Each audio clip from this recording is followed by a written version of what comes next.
اعوذ باللہ من الشیطان الرجیم بسم اللہ الرحمن الرحیم۔ السلام علیکم dear student, history and development of the civil system کے ٹاپک کے تحت اس سیشن میں دیکھیں گے کہ کوڈیفیکیشن پروسیس سے پہلے جو ذہنی اور فکری تحریکیں تھیں انہوں نے اس پر کیا اثر ڈالا اور کیا بنیاد فراہم کی، جس کے اوپر پھر جو ہم ویسٹرن کانسیپٹ جو ہے سول لا سسٹم کا، جس میں کوڈیفائڈ لاڈ ہمیں ملتا ہے، اس کی بنیاد رکھی گئی۔ تو بیٹا 15ویں یا 14ویں صدی تک ہم دیکھتے ہیں کہ رومن انفلوئنس کے انڈر اور بعد کے دور میں میڈیلیول اٹالین اسٹیٹس، رومن چرچ اور لا مرچنٹ کی صورت میں ریٹن فارم میں قانون موجود تھا، جس میں محققانہ مقالے موجود تھے، نظریات کے اوپر مقالے موجود تھے، اور لیگل پرنسپلز کو کمپائل کر کے ان پر تشریح یا تفسیر لکھی گئی تھیں۔ لیکن جو کوڈیفیکیشن پروسیس ہے فارمل طریقہ کار میں، وہ ہمیں نظر آتا ہے جرمنی اور فرانس میں۔ بہرحال ان 14ویں 15ویں صدی سے لے کر 18ویں صدی تک یہ جو رینائسنس کا پیریڈ ہے، اس میں 3 تحریکیں تھیں عقلی طور پر، جنہوں نے کافی اثر ڈالا یورپ کے تمام فیلڈز میں، سائنس ہو جائے، فلسفی ہو جائے، اور اس طرح سے قانون پر بھی۔ رینیسنس یعنی اثر نو کی جو تحریک تھی، جو کہ بیسیکلی اٹلی یا روم میں دوبارہ سے ڈیولپ ہوئی، کہ ہمارے پاس اپنا ہی جو پچھلے اینشینٹ چیزیں موجود ہے، علم موجود ہے، انہی کے بنا پر کلچرل، سائنٹیفک اور تمام انداز میں اس میں ایک اثر نو کی جو تحریک تھی، اس نے ہیومنزم کو ڈیولپ کیا۔ ہیومنزم کے بعد اسی عمل کو فالو کرتے ہوئے جو تحریک اٹھی وہ نیچرل لا اسکول کی تھی، اور فائنلی جو بنیاد بنی ماڈرن ایجز کی، وہ انلائٹمنٹ تھی۔ ہیومنزم سے کیا مراد ہے؟ تو بیٹا یہ نظریہ اس بنیاد کے اوپر قائم کیا گیا تھا کہ انسان اس سطح پر پہنچ چکا ہے یا اس میں اتنی قابلیت ہے کہ وہ اپنی ذاتی معرفیت کے ساتھ عقلی بنیادوں کے اوپر سوچتے ہوئے چیزوں کو نتیجہ اخذ کر سکتا ہے، اور اس کے لیے اسے کسی مذہب کی یا کوئی دیو مالائی کوئی حقیقت کی کوئی ضرورت نہیں ہے۔ تو تھیولوجی کو ریجیکٹ کر کے ہیومن جو سیلف ریلائزیشن ہے اس پہ فوکس کیا گیا۔ ایک اور نظریے سے بھی اسے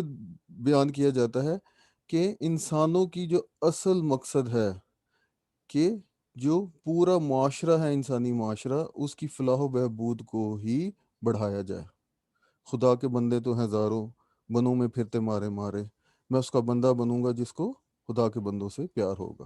تو ہیومن ویلفیئر ہی اصل ڈیوٹی ہے انسان کی اجتماعی طور پر۔ پھر اوبیسلی رینائسنس کی یہ اگلی ایک تہذیبی جو موومنٹ تھی، جو کہ کلاسیکل سٹڈیز کے اوپر بیس کرتی تھی، تو ہیومنزم اسی کی ہی ایک آف شوٹ تھی۔ بس 16ویں صدی میں کہا جاتا ہے کہ فرانس میں، کیونکہ اس دور میں بہت زیادہ ادھر ٹرموائل تھا، انقلاب اور بحران کافی زیادہ ڈیولپ ہو رہے تھے، تو اسی دور میں یہ ایک فکری تحریک ڈیولپ ہوئی تھی جسے ہیومنزم کہا جاتا ہے، کیونکہ اس دور میں تجارت، مذہب، ثقافت، تہذیب، سیاست، ہر معاملے میں بہت سے آئیڈیاز ڈیولپ ہو رہے تھے۔ ان اے سینس جیسے فرمنٹیشن کو کہتے ہیں نا، کہ چیز ٹوٹتی ہیں اس میں، تو اس میں بھی جتنے بھی پرانے آئیڈیاز تھے ان کے خلاف بغاوت کے طور پر سوچ ڈیولپ ہوتی تھی، اور ان کو ہر چیز کو پھر شک کی نگاہ سے دیکھا جاتا تھا، اور نئے آئیڈیاز ان دنوں میں ڈیولپ ہو رہے تھے۔ پھر ساتھ ساتھ ہی ہسٹوریکل یہ 4 چینجز آ رہے تھے، جس کے نتیجے میں 5واں نتیجہ ڈیولپ ہوا۔ رومن کیتھولک چرچ، جس کو ہم پہلے پڑھ چکے ہیں کہ رومن امپائر کے زیر اثر ہی یورپ کی تمام جو لائف تھی اس پر رومن کیتھولک چرچ کا اثر نظر آتا تھا، لیکن تو وہ صرف مذہبی معاملات میں نہیں رہا تھا، بلکہ ہم دیکھتے تجارت کے معاملات میں بھی اور دیگر ڈسپیوٹ ریزولوشن کے معاملات میں بھی اسی کی ہی فکر کو فالو کیا جاتا تھا، لیکن اس میں اب کمی واقع ہونی شروع ہو گئی۔ وجہ یہی تھی کہ ہولی رومن امپائر پہلے تو تقسیم ہو گئی ایسٹرن اور ویسٹرن میں، بیزنٹائن ایسٹ میں بن گئی، اور پھر جو ویسٹرن ہے وہ ٹوٹ کے پھر سمپل اٹالین سٹیٹس میں آ گئی، اس کے بعد بالکل ختم ہو گئی۔ اور اس کی وجہ کیا بنی؟ جو پاور اتھارٹی ہولوگرام امپائر کی کم ہو رہی تھی یا ختم ہو رہی تھی، کہ نیشن اسٹیٹ کا جو کانسیپٹ ہے وہ ڈیولپ ہوا، کہ ہر نسل جو ہے اس کو اپنی بنیاد کے اوپر اپنے معاملات کو چلانے کا اختیار ہے، کوئی ادھر سینٹرل کسی پاور کو دیکھنے کی ضرورت نہیں ہے۔ اسی کے ذریعے سے ہی مقابلے کا جو یہ کانسیپٹ تھا نیشن سٹیٹ، اب جو ہمارے معاشرے میں مختلف سٹیٹس ہیں وہ نظر آتی ہیں۔ اور ان نیشن سٹیٹ کا نظام مملکت کیسے چلایا جائے گا؟ کہ جناب سخت گیر قسم کی مرکزی حکومتیں ہوں گی اور وہی ان کا نظام چلائیں گی، انڈیپینڈنٹ ہوں گی اپنا نظام چلانے میں، کسی سینٹرل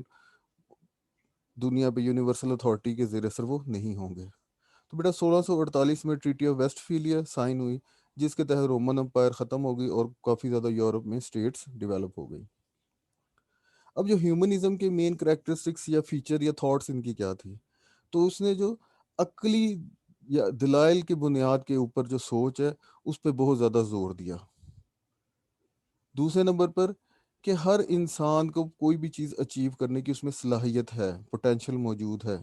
اس لیے کسی بھی انسان کو کم یا تحقیر کی بنیاد پر نہیں دیکھنا چاہیے۔ لیکن ساتھ ساتھ انسپریشن یہ کہاں لیتے تھے؟ وہ روم سے جو تہذیب ڈیولپ ہوئی تھی اس کے اوپر ان کا انفلوئنس تھا، اور اس کے لیے وہ نارتھ سے جو جرمینک نیشنز کے جو کانسیپٹ آ رہے تھے نالج کے، اس پر انہوں نے اس کو مخالف تحریک یہ تھی۔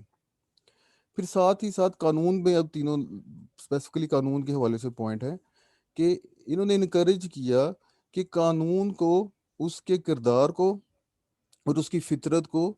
ایک محققانہ انداز میں اس کا جائزہ لینا چاہیے۔ اسی لیے کہا جاتا ہے کہ اسی دور میں جو جورسپروڈنس کا کانسیپٹ ہے، جسے آپ لیگل فلسفی کہتے ہیں یا اسٹڈی آف دا فلسفی آف لا، جورسپروڈنس، وہ ایک سائنٹیفک بنیادوں پر اس کا فاؤنڈیشن رکھی گئی۔ اور ہیومنزم سے بھی ہمیں نیچرل لا کا سکول جو ہے وہ اس کی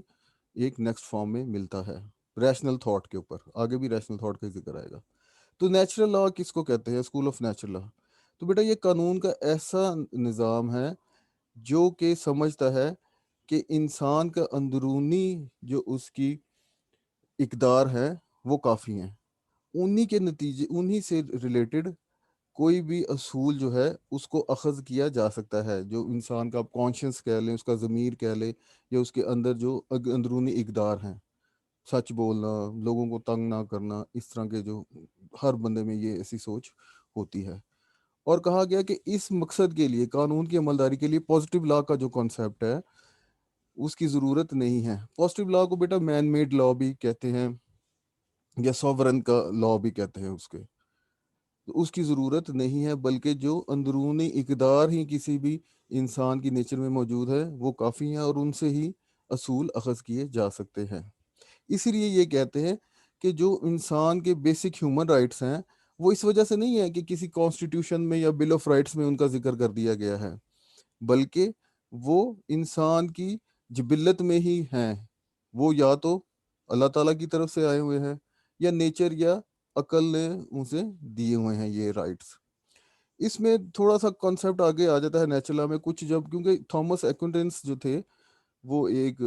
مذہبی اسکالر بھی تھے جس نے اس اسکول آف تھاٹ کو کافی اس میں کام کیا تھا،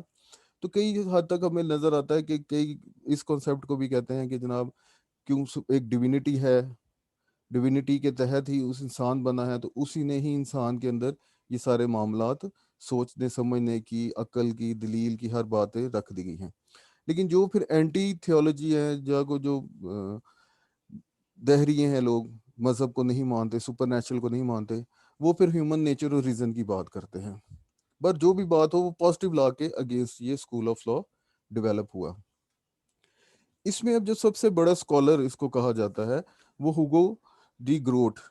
جنہیں ہوگو گروشیس بھی کہتے ہیں، اس کا نام لیا جاتا ہے۔ یہ ڈچ مین تھے اور اسے father of the public international law کہا جاتا ہے۔ انہوں نے بہت زیادہ سیمائنٹل ورکس لکھے تھے، لیکن جو سب سے بڑا ان کا کام تھا D Jure Belli ac Pacis on the law of war and peace. تو بیٹا اس اپنے کام میں انہوں نے یونیورسل یعنی تمام دنیا کے اوپر ایسے اصول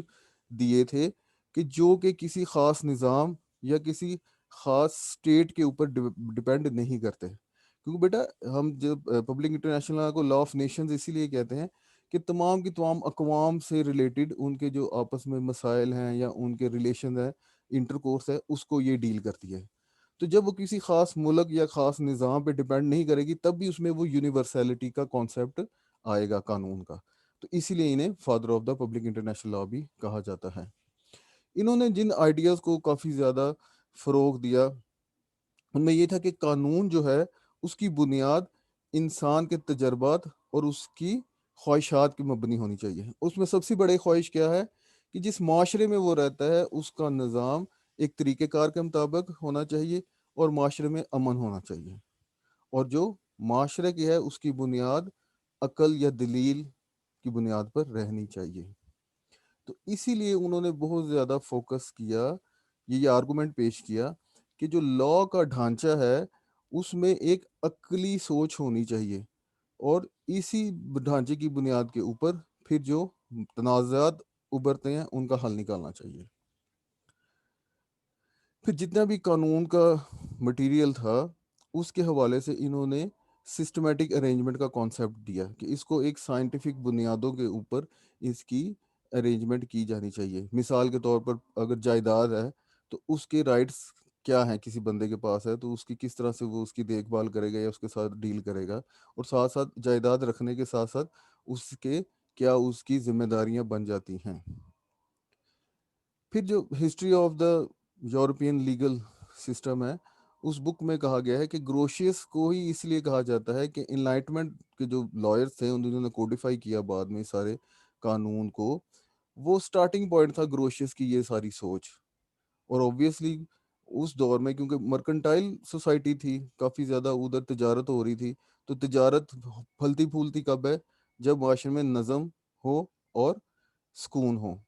تو وہ اس کی جو ضرورت تھی انہی کی بنیاد کے اوپر پراپرٹی کے اصول اور اس سے قوانین اور ذمہ داریاں ڈیولپ ہوئیں. تو صرف ہوگو گروشس کا کردار نہیں ہے، جرمنی کے دو لیگل سکولرز ہیں، سموئل پفنڈرافف اور کرسٹوفر وولف، انہوں نے بھی بہت زیادہ کردار ادا کیا نیچرل لا کے فردر ڈیولپمنٹ میں. گلیلیو جو تھے اٹالین تھے، ایک Indian father of the modern physics بھی کہا جاتا ہے، اور ڈیسکارٹس تھے، یہ بھی ایک فرینچ سائنٹسٹ تھے لیکن انہیں father of the modern philosophy کہا جاتا ہے. تو ان دونوں نے جو سائنٹیفک بنیادوں کے اوپر طریقہ کار دیے تھے، ان دونوں نے سموئل پفنڈرافف نے اور کرسٹوفر وولف نے اس کو ایک لیگل سسٹم کو ڈیولپ کرنے کے لیے ان کے طریقہ کار کو یہاں پر اپنایا، جس میں سب سے بڑا ان کا نظریہ ان دونوں کا یہ تھا کہ قانون کے حوالے سے پہلے مسلمہ جو اصول ہیں، ایگزیم ہیں، جن کے اوپر کسی کو کچھ شک و شبہ نہیں ہے، پہلے ان کو ڈیفائن کر دیا جائے. پھر انہی کے بنیاد کے اوپر جو خاص اصول ہیں ان کو منطق یا لاجک کی بنیاد کے اوپر ڈیڈیوس کیا جائے، اور ان کو پھر آزمایا جائے تجربے اور مشاہدے کی روشنی میں، اور جب وہ ان ٹیسٹ کو پاس کر جائیں تو پھر انہیں قانون کا درجہ دے دیا جائے. اپنی انہی کوششوں کے بنیاد کے اوپر پفنڈرافف کو یہ صرف جرمنی تک ہی ان کا شہرت محدود نہ رہی بلکہ تھرو آؤٹ یورپ ان کو بڑا ایک لیگل فلاسفر سمجھا گیا، کیونکہ انہوں نے لا کو سائنس کی بنیاد پر ہی پروموٹ کیا کہ یہ لا قانون کو بھی ہم ایک منطق اور عقل کی بنیاد کے اوپر ایک سسٹمیٹک انداز میں بیان کر سکتے ہیں. تو اب جب ہم دیکھتے ہیں کہ جو ماڈرن کوڈز ہیں ہمیں ملتے ہیں سول لا سسٹم جن جن ملکوں میں ہیں، ان میں جو انٹروڈکٹری آرٹیکلز دے دیے جاتے ہیں جن میں عام قانون کے اصول بیان کر دیے جاتے ہیں، اور انہی کی روشنی میں پھر سبسیکوینٹ سیکشنز میں قانون کا جو نظام دیا جاتا ہے، تو اس کے پیچھے پفنڈرافف کی ہی کوششیں شامل تھیں. تو بیٹا جو کوڈیفیکیشن جو ہے کہ جس کو ہم اب دیکھتے ہیں کہ ایک عقل یا منطق کی بنیاد کے اوپر آرگنائزڈ انداز میں تمام کے تمام قانون کو لکھا گیا، تو اس کا در حقیقت لوگ دیتے ہیں کہ نیچرل لائرز کی وجہ سے ہی یہ پاسبل ہوا. لیکن ہم یہ نہیں کہہ سکتے کہ نیچرل لائر نے کوئی نیا نظام اپنی طرف سے دے دیا، بلکہ آلریڈی قانون موجود تھا، کچھ سسٹمیٹک انداز میں بھی تھا، کچھ نہیں بھی تھا. جس طرح کہ آپ دیکھتے ہیں جسٹیزین کی انسٹیٹیوٹس تھی، اٹالین گلوسٹرز کا کام تھا، پھر بعد میں اٹالین گلوسٹرز کے بعد جو لیگل فلاسفرز آئے ان کی مقالے تھے. پھر اس کے علاوہ کینن لا اور لا آف مرچنٹ موجود تھا. انہی کے اوپر کام کر کے انہوں نے اس کو سسٹمیٹک انداز میں دیا. نیچرل لا کے بعد بیٹا انلائٹمنٹ. پہلے ہم دیکھ لیتے ہیں انلائٹمنٹ سے کیا مراد لیا جاتا ہے. تو یہ بھی 17ویں اور 18ویں صدی میں ایک فلاسفیکل یا عقلی تحریک تھی جس نے یورپ کی تمام زندگی میں جتنے بھی سوچ تھے آئیڈیاز تھے ان پہ بہت زیادہ انفلوئنس کیا.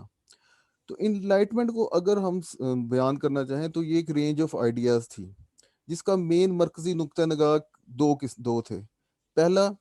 کہ ایک جو عقل ہے، شعور ہے، ریزن ہے، اس کی حکومت ہے اصل میں.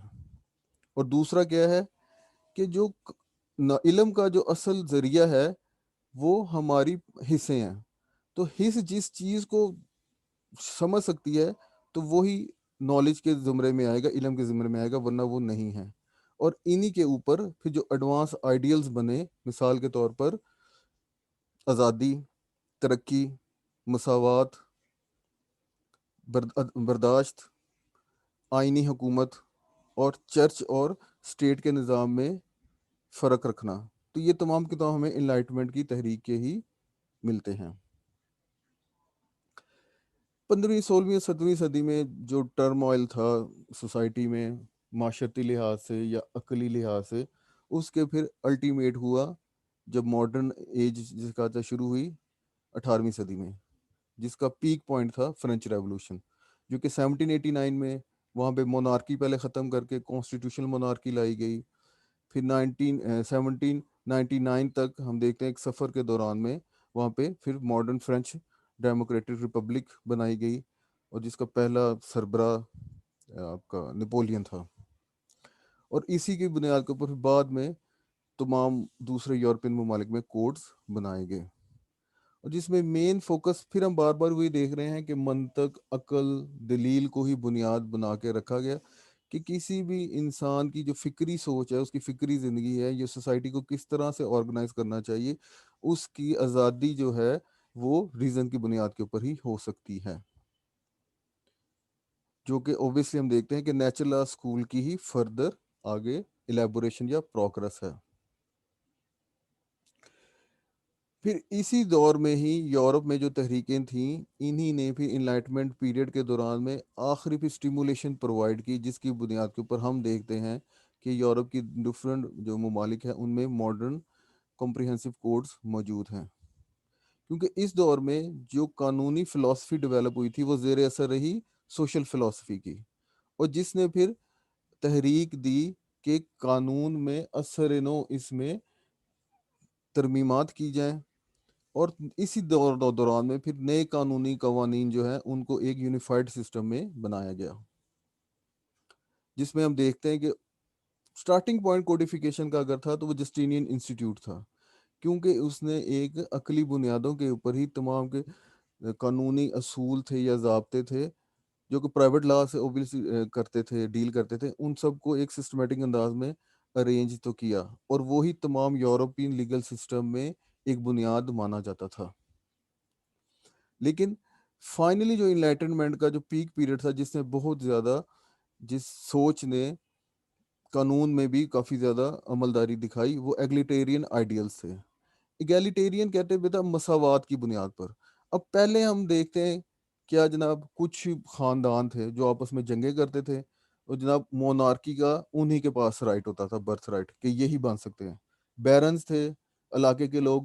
کہ یہ نظام جو ہے جگیردارانہ ان کے تحت یہی لوگ کریں گے، اور مذہبی پیشوا تھے ان کی ڈیوٹی یہ ہے. باقی یہ نوبلز ہیں یا جس کو بادشاہ ڈکلیئر کر دے نوبل، باقی سارے کمی کمین ہیں، اور ان کا مقصد ہی دنیا میں پیدا ہوا ہے کہ بادشاہ کی، چرچ کی یا بیرنس کی خدمت کرنا. ان سب آئیڈیلز کو ختم کر کے مساوات کی بنیاد کے اوپر نظام بنایا گیا اس سوچ کے تحت، کیونکہ تمام اگر شہری مساوات ہے آپس میں ان پہ، تو اسی کے مطابق ہر ایک کا حق ہے کہ اس کو بھی قانون کے معاملات کی تعلیم دی جائے، تو اس تاکہ ہر سٹیزن، ہر شہری سمجھ سکے کہ اس کے حقوق کیا ہیں اور اس کے اسی طرح سے ذمہ داریاں کیا ہیں. اس کے لیے پھر کیا کیا گیا، اس کے لیے پھر رولز کو ایک سمپلیفائی انداز میں، آسان زبان میں اور آسان انداز میں لکھنے کے لیے پرٹیکولر کوڈ بنائے گئے، اور ساتھ ساتھ ان کی تشہیر بھی کی گئی. بے شک اب اصول ہم دیکھتے ہیں کہ ignorance of law is no excuse, لیکن اسٹیٹ کی یا جو بھی ادھر سوورن ہے اس کی یہ بھی ذمہ داری ہے کہ وہ کو اس رولز کی تشہیر بھی کرے اور لوگوں کو آسان زبان میں ہے. اس سے پہلے کافی کمپلیکس لینگویج یوز کی جاتی تھی اس سلسلے میں. تو یہ کوڈیفیکیشن پروسیس نے آلدو تمام یورپین اسٹیٹ کو فرق ڈالا سوائے انگلینڈ کے، کیونکہ ادھر ہم دیکھتے ہیں کہ کامن لا سسٹم کے تحت ہی لا کی ڈیولپمنٹ ہوئی. لیکن مین جو اس میں کوڈیفیکیشن کے ہم پیک کام دیکھتے ہیں تو وہ فرانس اور جرمنی میں ہوئے ہیں.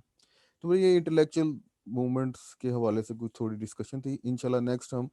جو کوڈیفیکیشن پروسیسز فرانس اور جرمنی میں ہوئے اس سے بات کریں گے. آپ کو کوئی کوشچن ہے، کوئی کمنٹ ہے، آپ کائنڈلی کمنٹ سیکشن میں بھی پوچھ سکتے ہیں. Thank you. اللہ حافظ.